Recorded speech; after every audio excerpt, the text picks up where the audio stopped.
Venkateswara gold తాకట్టులో ఉన్న మీ బంగారాన్ని విడిపించి కొనబడును.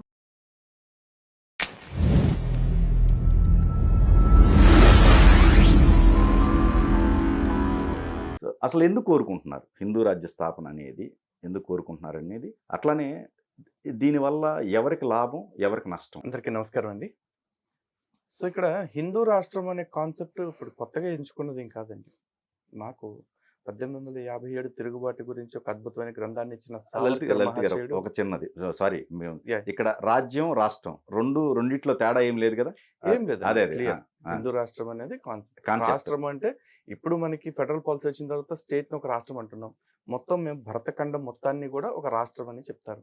ఎందుకంటే వాజ్పేయి గారు తన కవితలో కూడా భారత్ కోయి భూమి కా తుకడా నహీ హై, భారత్ ఎక్ జీతా జాతా రాష్ట్ర పురుష్ హై అని చెప్పారు భరతమాత గురించి చెప్పేటప్పుడు. సో రాష్ట్రం అంటే ఇప్పుడు మనం చూస్తున్న స్టేట్ కాదండి, అఖండ భారతావన్ని ఒక రాష్ట్రం కింద మాట్లాడతాం. సో అటువంటి విధంగా చూసుకుంటే హిందూ రాష్ట్రము అనేది ఈరోజు మేము కొత్తగా మొదలుపెట్టింది కాదు, మా పూర్వీకులు ఎప్పటి నుంచో కల కంటున్నది. ఎందుకు కోరుకుంటున్నాము అంటే ఈరోజు అంటే వీళ్ళందరూ వాగుతూ ఉన్నారు కదా, హిందూ రాష్ట్రం వచ్చేస్తే వీళ్ళ ఓట్లు పోతాయి, లేకపోతే ఇంకో మతానికి ఏదో ఒక రిజర్వేషన్స్ పోతాయి అని చెప్పేసి. ఇవన్నీ ఫస్ట్ మాట్లాడాల్సిన టాపిక్స్ అవి కాదు. హిందూ రాష్ట్రాన్ని మేము ఎందుకు కోరుకుంటున్నాము అంటే, భారత్ ఒకప్పుడు హిందూ రాష్ట్రం, ఇప్పుడు హిందూ రాష్ట్రమే, ఎప్పటికీ హిందూ రాష్ట్రమే. ఒకప్పుడు ఏదైతే స్వరూపము స్వభావము హిందూ రాష్ట్రంగా భారతదేశం ఉందో, అదే స్వరూపాన్ని స్వభావాన్ని మళ్ళీ తిరిగి భారతదేశంలో పునరావృతం చేయాలి అనేది మాత్రమే మేము కోరుకుంటున్నది. భారత్ హిందూ రాష్ట్రంగా ఉంటే ఏం జరుగుద్ది అంటే, ఈ రోజు చాలా మంది వచ్చేసి సెక్యులర్ దేశం అయిపోయింది భారతదేశం అంటారు కదా. మరి సెక్యులర్ దేశం అవ్వటానికి ముందు భారత్ ఏంటండి? హిందూ రాజ్యం కదా.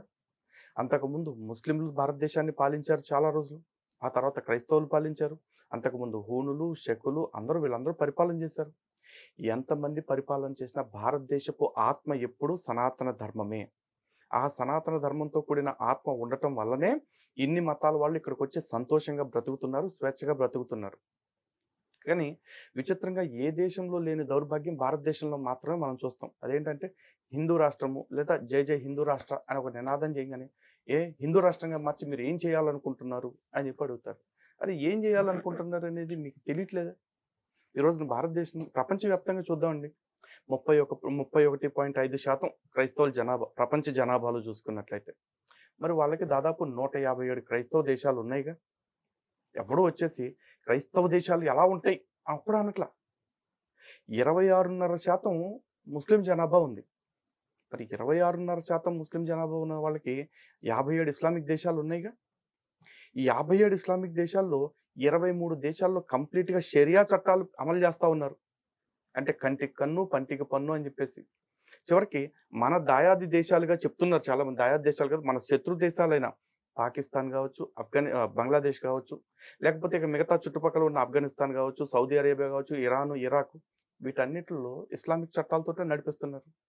ఎవరన్నా అరే 26.5% ఉన్న మీకు ఇస్లామిక్ దేశాలు ఎందుకు అని అడుగుతున్నారా? అడగట్లా. కానీ మనకంటే తక్కువ జనాభా ఉన్న బౌద్ధులు కూడా దాదాపు 8-10 బౌద్ధ దేశాలు ఉన్నాయి. అందులో 4 దేశాలైతే మయన్మార్, భూటాను, లేకపోతే ఇట్లాంటి దేశాల్లో కంప్లీట్గా బౌద్ధ ధర్మం ప్రకారమే రాజ్యాంగాలు రాసుకున్నారు. బౌద్ధాన్ని అఫీషియల్ మతంగా అనౌన్స్ చేసుకుని గడుపుతున్నారు వాళ్ళు.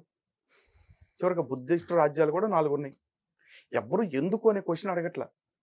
కానీ సనాతన ధర్మానికి వచ్చేప్పటికీ భారతదేశం హిందూ రాజ్యంగా ఉండాలి లేదా హిందూ రాష్ట్రంగా ఉండాలంటే ఎందుకు అనే క్వశ్చన్ ఎందుకు వస్తుంది? హిందూ రాష్ట్రంగా ఎందుకు ఉండాలంటే, ఫస్ట్ ఆఫ్ ఆల్ భారత్ ఎప్పటి నుంచో హిందూ రాష్ట్రమే, ఎప్పటికీ హిందూ రాష్ట్రమే. కాబట్టి ఆ హిందూ రాష్ట్రం అనేది డిక్లేర్ చేయండి. ఈ రోజున మత స్వేచ్ఛ అని చెప్పేసి చాలా మాట్లాడుతూ ఉంటారు. మనకి దేశంలో మతం మారే హక్కు ఇచ్చాడు, రాజ్యాంగం వచ్చిన తర్వాత మనకి స్వేచ్ఛ వచ్చింది, అది ఇది అని చెప్పి అంటారు. అసలు రాజ్యాంగం రాకముందు, ఆర్టికల్ 25 లేకముందు కూడా భారతదేశంలో ఎన్నో మతాలు ఉన్నాయి, ఎంతోమంది మత మార్పులు జరిగినాయి. చివరికి శంకరాచార్యులు లాంటి వాళ్ళైతే విద్వత్ సభలు పెట్టుకుని ఒకరితో చర్చలు చేసి ఆ చర్చల్లో ఓడించి వాళ్ళ అభిమతాన్ని మార్చుకునేలాగా చేశారు. అది మత మార్పిడి కాదా? మరి ఆ రోజున ఎవరికి ప్రాణాలు తీసుకోలేదుగా, శుభ్రంగా చర్చల ద్వారానే మార్చుకున్నారుగా. భారతదేశం హిందూ రాజ్యంగా ఎందుకు ఉండాలనుకుంటున్నామంటే ఇదే కారణం.